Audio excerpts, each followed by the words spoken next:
I'm Representative Laurel Libby. I represent House District 90, which is all of Minot and the northern part of Auburn. And we are at Crosspoint Church in Bangor, Maine. Tell us on Saturday, February 25th, tell us what's going on. Well, why are you here? Yeah, absolutely. Well, I'm here at Crosspoint Church with Speak Up for Life in response to the legislation that's coming before us this year. Governor Mills, about a month ago, had a press conference announcing legislation that would expand abortion to any time up until birth. And so in response, we held a Speak Up for Life event intended to empower Maine people to know how they can make a difference in standing against this legislation with their legislators a few weeks back in Auburn, and the response has been pretty phenomenal. We've had a lot of people wanting to hold these events around the state. So we held one in Rockland last weekend. We're here in Bangor today, Waterville tomorrow, Mexico, and other locations possibly coming up later this month. So is this your second event, third event? This is third event. Yeah, third and fourth coming up tomorrow. Okay. Yeah. And I think there's over 400 people registered for today. Yeah, correct. We had over 400 people register for this Bangor event, which is really encouraging to see, pro-life folks coming out to that degree to speak up on behalf of the unborn here in Maine. So you're the one that really kind of came up with the Speak Up for Life. How did you come up with that and why? Well, that's a great question. I had first approached the elders at my church, East Auburn Baptist Church, regarding having an informational session. It kind of morphed into what has now become Speak Up for Life. And I would say that I don't know that I came up with the Speak Up for Life, or maybe that someone else came up with it and planted it in my mind, because I was talking with the gal doing the graphics, and we were trying to brainstorm and come up with a title, and I said, I just really want to empower people to know how they can speak up for life. And she said, that's the title. And I said, you're right. That's the title. So Speak Up for Life it is. What is the primary message or objective today's training? Is it to equip people to engage with their legislators, or is it to engage with their friends and family to get involved, or is it both? It's both. The goal of today's session is that folks would feel less intimidated, maybe even comfortable approaching their legislator. I think it can be really daunting to know even who your legislators are, how you can communicate with them, and how to advocate for and against legislation. And it's critical that on this issue and so many others, but especially on the issue of life, that Maine people speak up and make their views known. Otherwise, this legislation will sail right through. But equally important is that folks leave here today having been equipped, going out and talking with their friends and family and equipping them as well, so that it's not just folks who can make it to a Speak Up for Life event getting equipped, but it's those folks' friends and family, and that this spreads across the state, and that the pro-life movement that we see here on this issue would be the likes of which Maine has never seen before, and that folks speak up and stand up against this legislation. We currently here in Maine, the Democrats have the governorship. They have supermajorities in the House and Senate. What would you say to people that say or ask, well, really, what can we do? Yeah, that's a great question. And, I can't guarantee the outcome of this legislation if people do stand up. But I can guarantee the outcome if they don't. And if Maine people don't speak up and make their views known, this legislation will sail through so fast. And that's the track that it's on right now, unless people do speak up at the public hearing, engage with their legislators when these bills come out, call their legislators, write emails, write note cards, and are persistent in their contact and reaching out.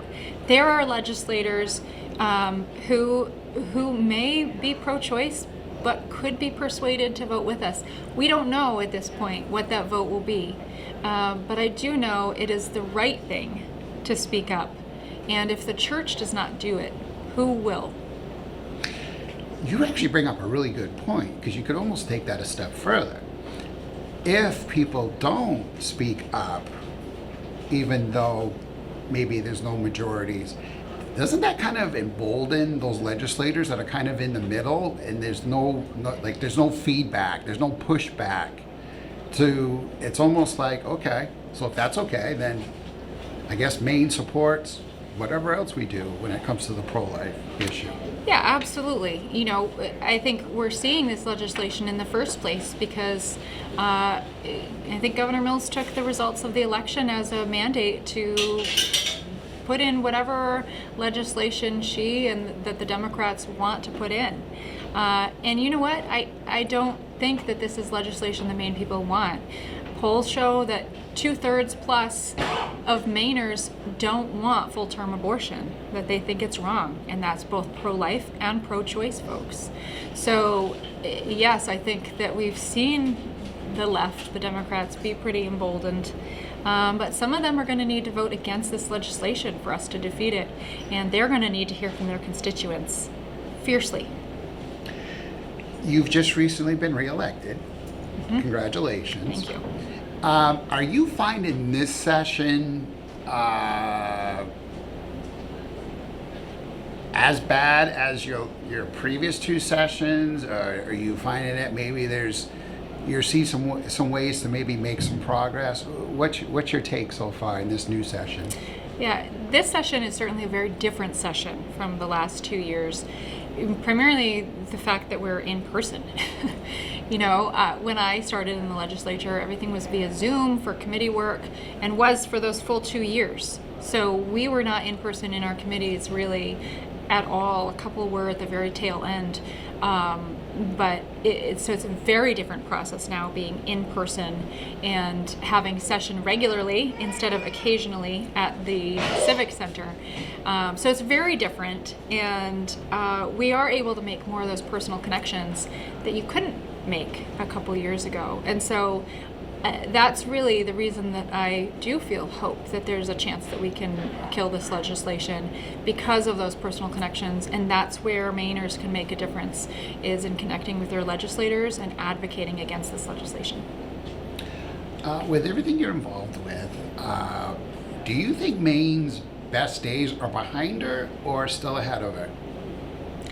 I think Maine's best days are in front of us. I think, you know, I look at myself and my husband and how we were for so long not involved in Maine politics aside from voting, you know, and we woke up to the fact that our state had changed a lot from where we were both born and raised.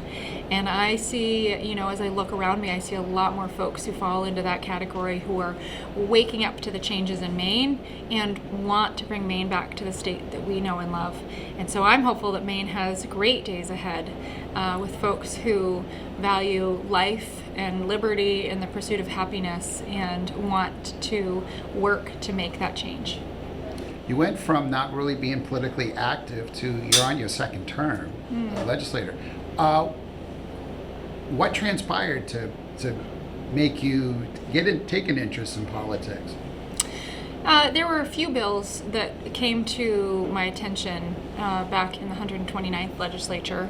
And so, you know, at that point I started getting involved at the grassroots level, came and testified at my first hearing, even participated in the People's Veto that summer, gathering signatures. And so learned the kind of grassroots side of things, and then decided that if I really wanted to make a difference, then I should do that from the inside. And so I ran against a 2-term Democrat incumbent. She had not been voting the way I asked her to. So I ran against her and took that seat. And so now I'm working to make that change from the inside. And that wasn't really a conservative district. Yeah, it's a district that leans slightly Democrat by the numbers. But you know what? My volunteers were an incredible team, and they helped me get out there 5-6 days a week, knocked every single door, some of them 2 and 3 times, and that work pays off. Part of the reason why you're doing like the event today here in Bangor is rallying the pro-life troops, because we are assuming that the governors or the either the House or the Senate is going to be introduced an abortion bill. Can you comment real quickly as to how difficult it is for someone who maybe has never testified at a hearing? Is it as scary as one may think? Is it difficult? Tell us about it. Yeah, when I think back to when I first testified, I think it is a little daunting. You don't know what to expect, but it's a really, usually pretty well-run and smooth process. So you get to the State House and you go through the metal detectors, and then you're in the building and you can head up to where the committee room is.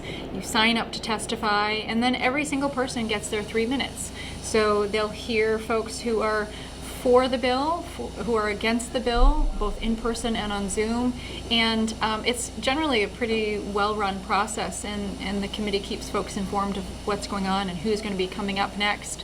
And so it's not something to be intimidated about. It's actually, there's a lot of camaraderie that day.